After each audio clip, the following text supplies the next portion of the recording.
Okay. Hey, Charles, how you doing? How you doing, Lee? I'm okay. I'm doing pretty good. Cool. Yeah, I guess I should say how I'm doing. I'm doing pretty good. That's cool. I'm pretty excited about what we're doing today because this is the first time I've ever reviewed this band, and a pretty important band, I'd say, in the history of rock and roll, as it was. So they were one of the first groups that I listened to when I was 1 or 2. Well, that's cool. So let's let the world know what we're doing. One of my brother's favorite groups too. Anyway, okay. The Doors. We're doing "Waiting for the Sun." The Doors, the world famous Doors, could be maybe the greatest American rock band. Could be. I'm not saying they are, but I mean they have to be considered. Maybe, and they probably in that era, especially. I mean, the Beatles. I mean, I know you like the Crosby, Stills, and Nash stuff. My bad. I'm young. I do. I bet. David Crosby. I really did. Yeah, I saw him live. The Byrds. He was actually pretty rocking when he played live. The Jefferson Airplane. Yeah. You know, there was some good bands, but I think the Doors we're on a different kind of class. Personal. Maybe. That's just my opinion. But I have to make a confession that, well, like you, it's your brother's favorite group. There's a couple family members of mine coming up that they enjoyed the green cabbage that you smoke. And they like to play this stuff a lot. And for a long time, the Doors music was triggering to me, Lee. You know how some artists are to you? They were to me because for some reason I had this weird fear of the movie Apocalypse Now. When I was a very little kid. Yeah, and I don't want to see that either. Right, the end is prominent in the beginning of it. And so it always scared me when I was a young kid for some reason. But then I grew up. I seen the movie, the Oliver Stone movie, which is more fiction than fact. But Val Kilmer was great in it. But I had for years the best of the Doors, which I think is one of the best. I mean, I did see some of the movie in school, but not one I really wanted to see. Well, the best of the Doors, I believe, is probably a compilation a lot of people had. I think it's phenomenal for a greatest hits. I think it's really good, and they're not always that good. This one, theirs is good, but I wasn't a huge, except for I'm an LA Woman fanatic. I love that album, and the debut has so many classics like My Fire, Break On Through, The End. The End is ironically my favorite Doors song from the aforementioned Apocalypse Now, but which I'm not scared of it anymore, but at the time I was scared of it. And I don't know why, but I was just a weird little kid. But for a long time, I really didn't listen to the albums. Just listen to that best of occasionally here and there, liked it. But the Doors weren't really a go-to band for me, like a lot of people, because it kind of brought up some bad memories. But once I got over all that, started listening to some more, and I just randomly picked Waiting for the Sun. Just why not? And then I believe you have a bigger story about this album in your life than I do. Oh, yeah, but maybe I can talk about a little more later while I do it, because I'm going to drink a little bit. First, well, I'm going to announce the first song, and then I'm going to, Well, I can jump on it if you want to sip. You can start, and then I can sip. All right, the first song is "Hello, I Love You." What is it? What do you think? All day and all of the night. Da, da, da. Oops. I mean, it's Hello, I Love You. I mean, it does sound like the Kinks song all day and all the night. Let's be honest. But at least there is enough of that, of the Doors spin on it to make it worth a listen. I mean, it is a ripoff. They even admitted it. But I like it. And it works for me at least. Now, the band wasn't a huge fan of this song, as they seen it as a regression from where they were going. But I have to respectfully disagree with them. Manzarek's keyboard work grinds this through. Morrison is the epitome of a rock god with his vocals here. The song rocks. And I was glad they were overridden by Elektra. This was released as a single, and it's a fucking classic. I love Hello, I Love You. Go ahead, Lee. Okay, I always liked this trippy cool song. The way he sings it and the arrangements and all that, it's a groovy thing. All right, now for Love Street. The concept of Love Street matches the music and it's quite cool. A dainty type of song which I could have decided not to like, but it's pretty enough for me to like it. It reminds me of early Richard Wright songs by Pink Floyd. It has that type of summer breeze vibe to it, not bad. What do you think? Well, it was the B-side to the single, Hello, I Love You. And it was the song the band preferred, in particular, Jim Morrison.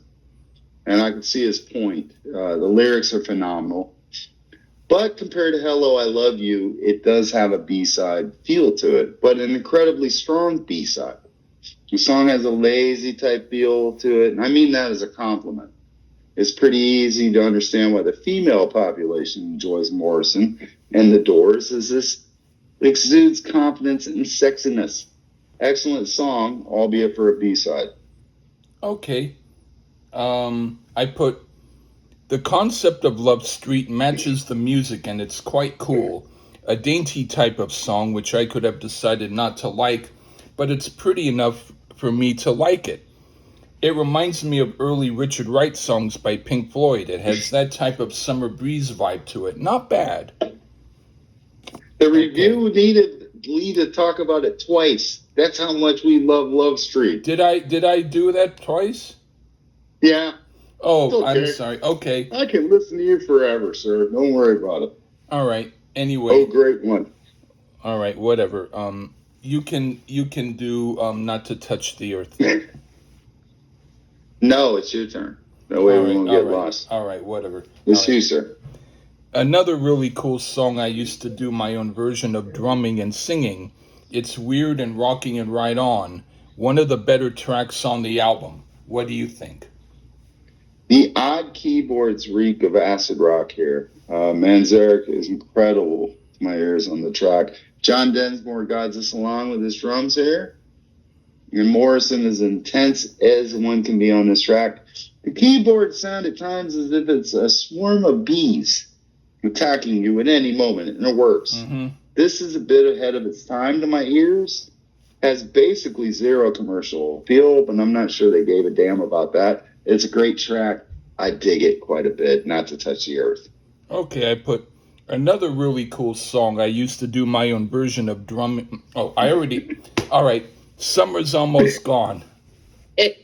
Okay, when I was younger, I still listened to this song because I usually listen to the whole album, but it wasn't one of my favorites. Now it is. It's one of the best songs on the album. Sorry. The melody and arrangement and everything is quite good. It's mellow and cool. What do you think?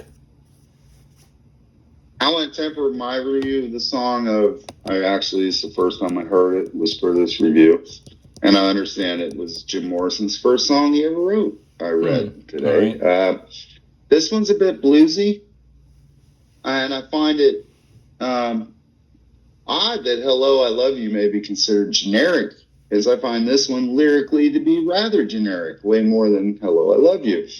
I mean, Morrison is a genius lyricist, and I guess it's okay to write something that people wouldn't have to think too much about, but I don't find this that interesting. The playing on it's fine, but it's a letdown lyrically and rather stock. I thought it was an album filler. However, that's not the first time I heard it, so maybe I'll like it more in time. Okay. What do you think of Wintertime Love? We break out with a waltz here, which I always enjoy. Man, I love me some waltzes. And in a sense, it's cool to run this right after summer's almost gone. Guess you got to get some, and why not in the winter? Manzarek's harpsichord is right here. The solo is a marvel. I mean, this isn't an all-time classic, but to me, it was a lot more interesting than The Summer's Almost Gone. It's filler, but a better one. Okay, I put, this is an alright song in a German dancehall type of vibe. It isn't really rock. It's more like Lawrence Welk, but they pull it off. It works because it's the only song on the album like it. It might have approached Frank Mills' music box dancer reputation otherwise. Well, maybe not, but anyway, it's okay. Alright, now for The Unknown Soldier. It's an iconic song, and I can definitely listen to it, and I have purposefully listened to it, and I like it enough, but it's not one of the very best songs musically. It's more like filler. It's dramatic, and I respect it, but I think it needed more music and less drama, but it's not a bad song. What do you think? Well, it was written as a response to Vietnam by Jim Morrison, and this was stuff that John Lennon was afraid to do at the time. The military section of the mill is cool as shit, and the shift after the execution section is the real highlight of the track. It's Manzarek's spooky keyboards over Morrison's haunting vocals lead into an urgent sounding change of tempo. To me, this song is an all-time classic and one of the better ones up to this point. U2 and many fakers wish they could pull off a song like this. Okay, what do you think of Spanish Caravan? Well, if this is in fact Robbie Krieger, our guitarist on classical guitar, kudos to that because it's excellent. And additionally, there's acoustic bass and electric bass added by the session guys because a lot of times Manzarek would play that bass work on keyboards, but their albums always had bass players coming in usually. Don't know their names. Doesn't matter. This has a great Spanish feel, which works with the title. Then the song breaks into full electric, and Krieger is on fire on this one. The electric section has a more haunting type feel to it. Densmore's drums fills reeks of jazz, thanks to Lee turning me on to some jazz. This is another fantastic song, one that may get overlooked. Okay. I put, this is another song that seemed more impressive when I first heard it as a little kid, with the contrast between the acoustic part and what seemed to be the heavier part. But the heavier part isn't really heavy. It's merry-go-round music, and though Robbie Krieger plays acoustic guitar well, this song seems more like it's for effect than substance. It isn't one of the best songs on here. It sort of comes and goes quickly, and that's it. Okay, now for My Wild Love. I used to think it was stupid to have a song with just singing and some hand claps and percussion. Now I don't think it's stupid, but other than being done well for what it is, it's a bit repetitive, and I don't find the story that's being told to justify this type of musical treatment. I would have preferred hearing instruments because it has the impetus for a good song, and I don't hate it, but I'll still listen to it, but ultimately it's another fluff piece. It sounds fine on the surface, but without much substance. What do you think? Well, My Wild Love is an odd one. There's no real music, just some sound effects and claps or vocals and vocal grunts and claps. I don't know, something. It has a cadence to it. And lyrically, I think it's pretty imaginative. And Morrison, you have to remember that he's an original. He's not really mimicking anyone because at times I almost thought like I've heard this before. But it's easy to forget that, I mean, he kind of invented this style with the vocals and all that, and a lot of people ripped him off. It's an odd song, it works, but far from a definitive listen. But I do think it works in the context of the album. This one would make you look cool if you put it on a playlist. That's about all I can say about My Wild Love. But I think in the album, it's fine. But on its own, whatever. Okay, what do you think of We Could Be So Good Together? I like it. I mean, however, the chorus and the flow of it reminds me of the Alabama song. There was allegedly a bit of a writer slump on this record. They called it the third record problem. And I'm thinking this one could have suffered from that a bit. Krieger's guitar solo is great on it, though. But in the grand scheme of things, this is a generic effort, not very imaginative. And there's proof on this record that they can be imaginative. Not here. It's not horrid, but nothing fantastic either. Okay, At first, I thought now we're back on track with one of the better songs, but while it was playing, it sounded limp, like it wasn't as thick as it ought to be. It sounds like since they already wrote Love Me Two Times, they needed to have a follow-up. But the follow-up is like a little brother who doesn't quite compare to his older brother, the hero. It's not bad, and the guitar tone, what there is of it, is good, but beyond the fuzz and the high-pitched dog yip sounds from the guitar, there isn't much to it. I never thought I'd say the Seeds had better material than this. That's pretty sad. Okay, now for... Nick Cave, really? No. Oh, The another 60s band, the Seeds. Oh, not Okay. Nick Cave in the Seeds. No. Okay. Yeah. That's the Bad Seeds. This was the Seeds. They did a That was song the called good Pushin' Seeds. Too Hard. All right, never heard of them. So All I'll right, look into it. Cool. All right. Now for Yes, the River Knows. Finally a good song again. This sounds like the Pentangle could have done it, except they didn't have a keyboard player. But the soloing is somewhat like Wes Montgomery, which is a nice touch. Overall, one of the better songs on the album. What do you think? This has an almost easy listening vibe to it.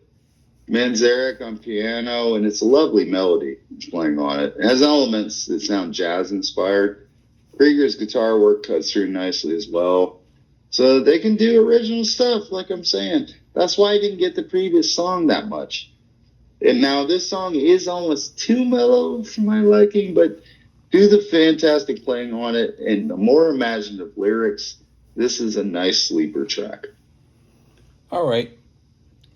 Did I say what I thought?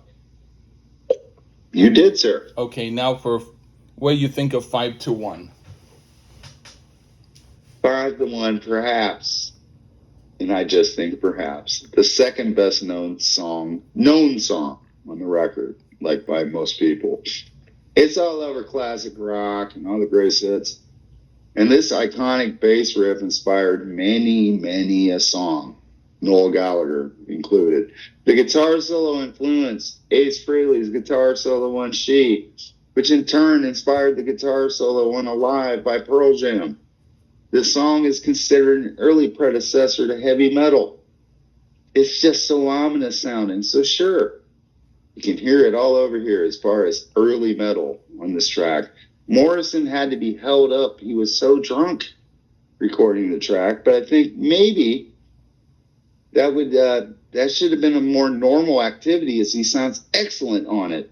An all-time favorite of mine, and actually my favorite on the album. And so, minus a couple weaker tracks, this is a damn fine album, and I'm going to rate it 4 out of 5 beers. Go ahead. All right. I'll say, at first it seemed the song was about prison, like the song Working on the Chain Gang, with the chanting part being like prisoners who sing while working. But then it's somewhat changed to be like it's about a hippie dive love-in scenario. So it's interesting subject-wise, but musically we're back on track with one of the better and more interesting songs. I dig it. It might be one of the best songs. All right. See, we basically agreed. It was the last song. And you said it might be one of the best. I said it's the best. I'll take that as a victory. It's close enough. Cool. 5-1. Most people will know that. But yeah. All I can tell you, folks, this album, if you don't know it, and I didn't. So there you go. Yeah. Because I was more of a greatest hits kind of guy with the Doors. Okay. But I now have started listening to a little more. You kind of have to be in the mood to listen to the Doors, in my opinion, overall. But what a great band. Not my favorite American rock band, but should be up there. great legends, and I'm just so happy we did a band what we never did before together. Mm-hmm. All right. Well, we did it with Cubano too, or whatever his name was, the last one. I don't know. All right. But we don't want to remember that one. But this one, this was a true treasure, and I think there's a mono mix. Check that out. Any fans of the show know that I'm a big mono mix fan. But I heard the stereo. It was fine. Cool. It was fun. All Thanks right. for having me on with the Doors, Lee. All right. Take care. Okay. Bye-bye.